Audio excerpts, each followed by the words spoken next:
But you know what's worse? Well, I also tested this piece of garbage. This is a dehumidifier, which uses a Peltier element to create a cold surface via thermoelectric cooling and has a piddly little fan to blow a bit of air across that cold surface.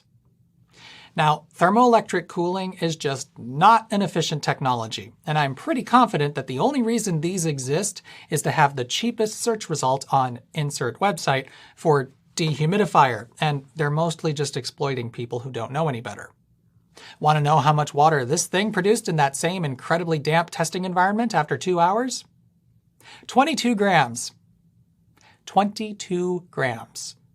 And how much energy did it spend producing that?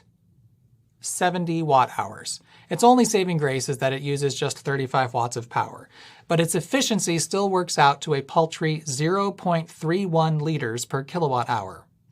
That is 1/5 as efficient as the vapor compression machine. Uh-oh.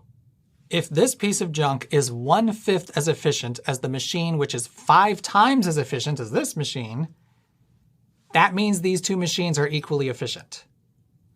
It's not quite exactly the same, but 0.31 versus 0.33 liters per kilowatt hour is awfully darn close, and both of them are much, much less than 1.775.